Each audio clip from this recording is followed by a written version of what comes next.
Hello, welcome to another edition of the Pace Report. I'm Brian Pace, reporting live at the 2010 Detroit International Jazz Festival here in Detroit, Michigan. Alto saxophonist Bobby Watson's latest release, Gates Barbecue Suite, is in tribute of the famous barbecue in his hometown of Kansas City, Missouri. Here at the 2010 Detroit International Jazz Festival, he's reuniting with Horizon, his post-bop group that he created and started in the mid-1980s.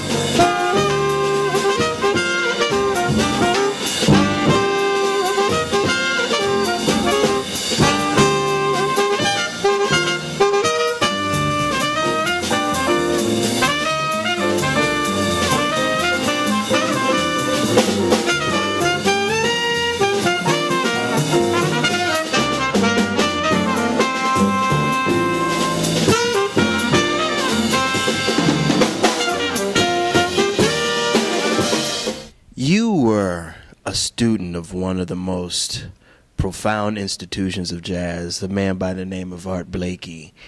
And you are pretty much one of many of his students, and you carried it on in a group called Horizon.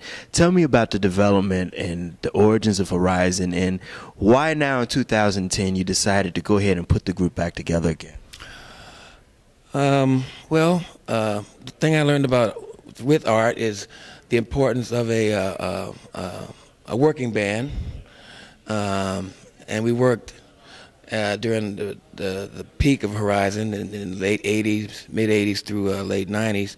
We worked quite a bit, and we had been together over 10 years when we stopped playing. And the thing of it is that everybody's career, the difference with Art Blakey is you would outgrow Art Blakey, and he would move. You'd have to move on.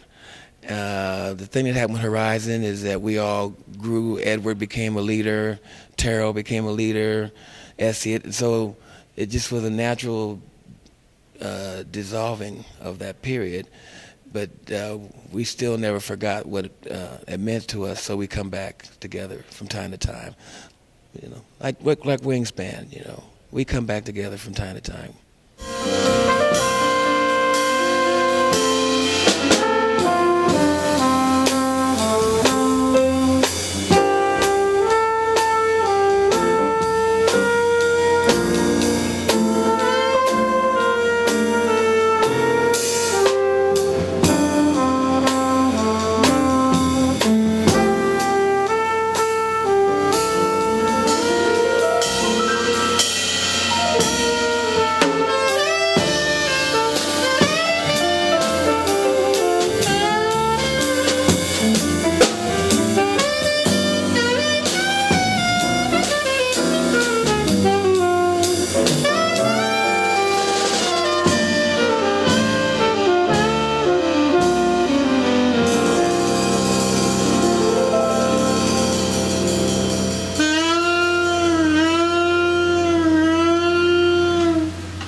Who were some of your influences growing up, and who exposed you to jazz growing up in Kansas City? My dad, he had some records at the house.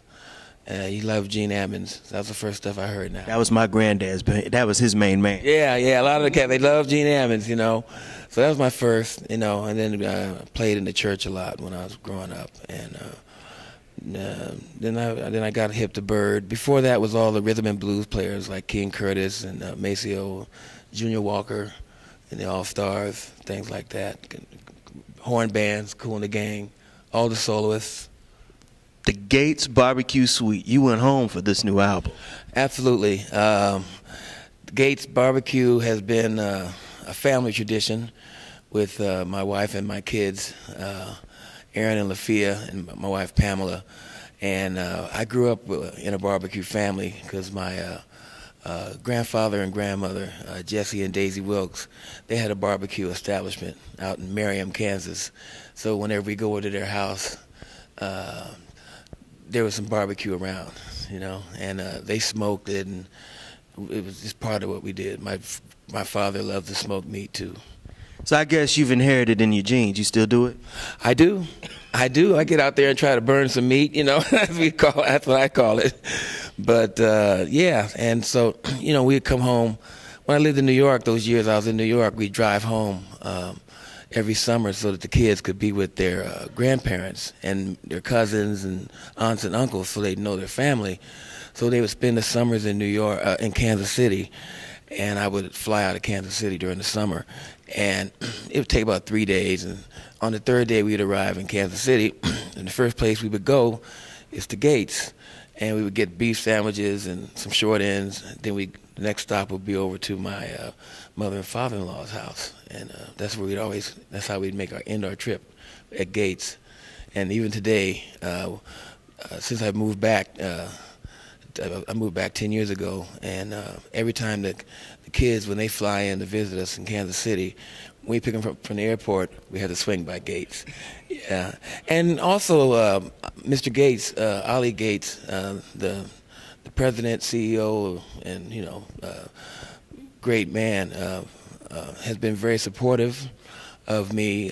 He's a jazz fan, a jazz fanatic. He used to have a jazz club called OG's, and used to bring the cats through. His dad played some music, and you know, I think Ali used to play saxophone too, a little bit, you know. And so he's always been supportive. And I told him I said I'm gonna write a piece, the Gates Barbecue Suite, you know, and it took about 4 or 5 years.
Bobby, the history and the vernacular of this music is special in a lot of cities, especially with the Great Migration during the early 1900s. You have Jackson, Mississippi, Memphis, and then we go up to Kansas City, St. Louis, Chicago, Detroit, Philadelphia, yada, yada, yada. What sets off Kansas City as far as terms of music versus like a New Orleans or a Detroit or Philadelphia? From what I've been told, you know, and because I'm still a student and I wasn't there, but from what I've been told, that Kansas City is where the term swing started. Like they said, Benny Moten, when he wrote Moten Swing, he coined the term swing, and the bass began to walk in Kansas City. That boom, doom, doom, doom, doom, doom. That's where that started in Kansas City, up back from the two-beat feel. Boom, doom, doom. The drums, everything started to change right there in Kansas City, and a lot of it's because there was like they said there was over 500 clubs during the peak of the period that had music in them. So guys would get off of work late at night and hang out and have breakfast, and then hit a gig in the morning, and it would go like 24/7. You know, Max Roach told me when he was there, he'd never seen anything like it. And he's from New York, you know, and they called Kansas City the Paris of the Plains, and apparently it was just wide open, and a lot of it's because of the Pendergast machine, and then so it was a wide open city. And from what I heard, that's where the swing, the whole term swing, that's where it started.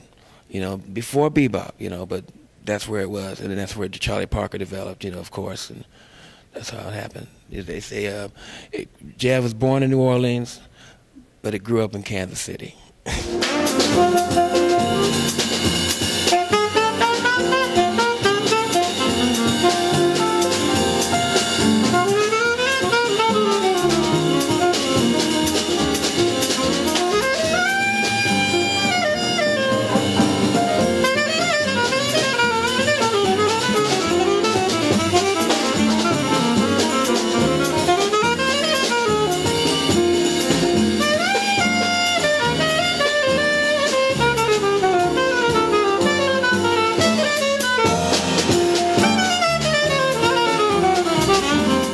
Listening to your music throughout the years, I mean, you just named all of the soul influences and the blues influences, but your style is just so hard, so bop-driven. I mean, was that really the nucleus of your development coming out of Art Blakey? Because, I mean, it seems like during the 80s, there was kind of like a mini resurgence of bop. With Art, you know, you had to play the song.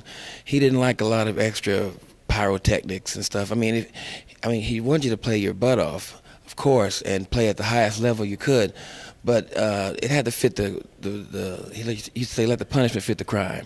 So if you're playing moaning, you really had to play moaning. You know, you couldn't be doubling up playing a lot of snakes and stuff on moaning.